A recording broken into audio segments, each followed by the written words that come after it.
The moment the announcement hit, it sent a jolt through boardrooms, stock exchanges, and political offices across North America.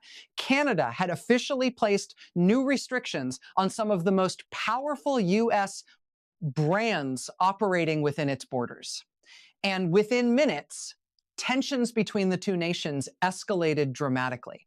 What had been simmering quietly beneath the surface of diplomatic and trade discussions suddenly erupted into a full-scale economic confrontation that could reshape the future of cross-border commerce. The decision did not arrive with vague language or symbolic gestures. It was direct, targeted, and impossible to ignore. For American corporations with deep investments in Canadian markets, the implications were immediate and potentially severe. For Washington, it was a move that demanded response. And for global markets watching closely, it was yet another sign that economic alliances, once considered stable, are now vulnerable to rapid and unpredictable change. The restrictions targeted some of the biggest names in US industry companies, whose brands are recognized worldwide and whose operations span continents.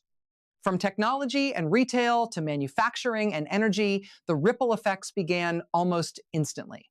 Shares of major corporations fluctuated as investors tried to understand the scale and permanence of the new measures. Analysts rushed to update forecasts. Trade experts began dissecting the legal and political dimensions. What had triggered this sudden escalation, and how far could it go? Before we dive deeper into this dramatic economic showdown and uncover what it means for US-Canada relations and the global marketplace, make sure you hit that like button and subscribe to the channel. These high-stakes political and financial developments are reshaping the world in real time, and staying informed has never been more important as events continue to unfold. At the heart of the controversy lies a growing dispute over trade, fairness, market access, and national economic priorities. Canadian officials stated that the new restrictions were designed to protect domestic industries and ensure balanced competition. But in Washington, the move was viewed by many as a direct challenge to American corporate influence and economic presence.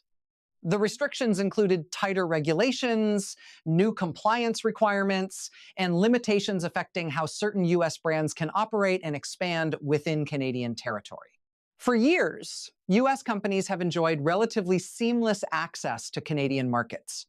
The two nations share one of the most integrated economic relationships in the world, with billions of dollars in goods and services crossing the border daily.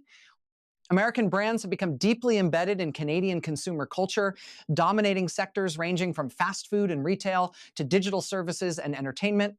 The new restrictions, therefore, represent not just a regulatory adjustment, but a significant shift in the economic landscape. Executives at major US corporations reacted swiftly. Emergency meetings were convened to assess potential impacts on operations, revenue streams, and long-term investment plans. Legal teams began reviewing the fine print of the new regulations, while public relations departments prepared statements aimed at reassuring investors and customers. For many companies, Canada represents one of the most lucrative and stable international markets. Any disruption to that stability carries serious financial implications. Markets responded with a mix of anxiety and calculation. Technology stocks with strong Canadian user bases experienced sudden volatility. Retail giants saw share prices dip as investors anticipated potential sales declines or increased operational costs. Supply chain companies braced for possible delays and logistical complications. Even sectors not directly targeted by the restrictions felt the tremor, as the broader climate of uncertainty began influencing investment sentiment. The political dimension added another layer of complexity. In Washington, policymakers debated possible responses ranging from diplomatic negotiations to reciprocal measures against Canadian firms operating in the United States. Some officials called for restraint, emphasizing the importance of preserving the long-standing partnership between the two countries. Others argued that a strong response was necessary to protect American economic interests and deter further restrictions. Canadian leadership, meanwhile, framed the decision as a necessary step to safeguard national industries and maintain economic sovereignty. Supporters within Canada praised the move as a bold assertion of independence in an era where global corporations wield enormous influence. Critics warned that escalating tensions with the United States could backfire, potentially leading to retaliatory actions that might harm Canadian exporters and investors. The consumer impact quickly became a topic of discussion. If restrictions lead to higher costs for US brands operating in Canada, those costs could be passed on to customers. Price increases, reduced product availability, or shifts in service offerings are all possible outcomes. Canadian consumers, accustomed to a wide range of American products and services, may begin noticing subtle changes in the marketplace. At the same time, domestic Canadian brands could see new opportunities to expand and capture market share. Industry groups on both sides of the border began urging dialogue. Business leaders emphasized that deeply integrated supply chains make sudden regulatory shifts risky for all parties involved. Automotive manufacturers, for example, rely on components that cross the US-Canada border multiple times during production. Technology firms operate data centers and service networks spanning both countries. Disruptions in one area can cascade through entire industries. Global observers are watching closely because the implications extend far beyond North America. The United States and Canada serve as a model for cross-border economic cooperation. If tensions between them intensify, it could signal a broader trend toward protectionism and economic fragmentation worldwide. International investors are already recalibrating risk assessments, considering how similar disputes might emerge in other regions. Currency markets have shown sensitivity to the unfolding situation. Fluctuations in the US and Canadian dollars reflect shifting expectations about trade flows and economic stability. Commodity markets are also paying attention, particularly in sectors where cross-border trade plays a major role. Energy exports, agricultural products, and raw materials all depend on stable bilateral relations.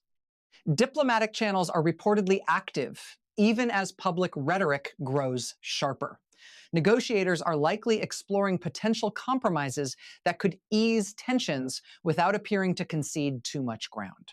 Such discussions often involve complex trade-offs, balancing political optics with economic realities. The challenge lies in finding a path that satisfies domestic audiences while preserving the broader partnership. Public opinion in both countries is evolving as the story unfolds. In Canada, some view the restrictions as long overdue measures to level the playing field for local businesses. In the United States, reactions range from calls for firm retaliation to appeals for calm and negotiation. Social media has amplified the debate, with commentators and analysts offering competing interpretations of the move and its potential consequences. For workers employed by US brands operating in Canada, uncertainty looms. Changes in regulations can affect hiring plans, wages, and job security.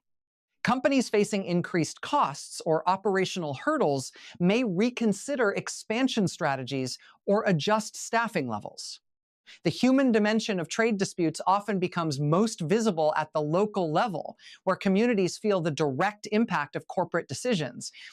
Investors are focusing not only on immediate market reactions, but also on long-term implications. If restrictions persist or expand, companies may need to diversify operations, seek alternative markets, or adjust supply chains. Such shifts require time and capital, influencing profitability and growth trajectories. The uncertainty itself can dampen investment as firms adopt a wait-and-see approach. The restrictions also raise broader questions about the future of globalization. For decades, economic integration has been driven by the assumption that open markets and cross-border cooperation benefit all participants. Recent years, however, have seen a resurgence of national economic strategies aimed at protecting domestic industries and reducing reliance on foreign entities. Canada's move fits within this evolving landscape, reflecting a recalibration of priorities in a changing world. Trump's response, whether immediate or measured, will play a crucial role in shaping the next phase of this confrontation. A conciliatory approach could open the door to renegotiation and compromise. A more aggressive stance could escalate tensions, potentially triggering a cycle of retaliatory measures. Each path carries risks and opportunities, not only for the two nations involved, but for the global economy. Financial institutions are closely monitoring developments. Banks with exposure to cross-border commerce are assessing potential impacts on lending, investment, and currency operation. Insurance companies are evaluating risk models. Trade finance specialists are reviewing contracts and contingency plans. The interconnected nature of modern finance means that regulatory changes in one area can influence multiple sectors simultaneously. Amid the uncertainty, some businesses are identifying opportunities. Canadian companies competing with US brands may gain market share if restrictions limit American presence. Alternative international suppliers could step in to fill gaps. Entrepreneurs may find openings to introduce new products and services tailored to shifting market conditions. Economic disruption often creates space for innovation and adaptation. Yet the overarching mood remains cautious. Stability and predictability are highly valued in international trade, and sudden regulatory shifts challenge both. Companies and governments alike must navigate a complex environment where economic interests intersect with political considerations. The outcome of this standoff will likely influence how future disputes are handled and how resilient the US-Canada partnership proves to be. As days pass and negotiations continue, the world watches for signals of de-escalation or further confrontation. Each statement from officials, each market movement, each corporate decision adds another piece to the puzzle. The stakes extend beyond individual companies or short-term profits. They touch on the broader principles governing international commerce and cooperation. In the end, Canada's decision to place new restrictions on top US brands has ignited a moment of reckoning. It has exposed vulnerabilities in even the strongest economic relationships and highlighted the delicate balance between national priorities and global integration. Whether this episode leads to renewed cooperation or prolonged tension will depend on choices made in the days and weeks ahead. What is certain is that the consequences will reverberate far beyond the immediate dispute, shaping perceptions of trade, power, and partnership in a rapidly changing world.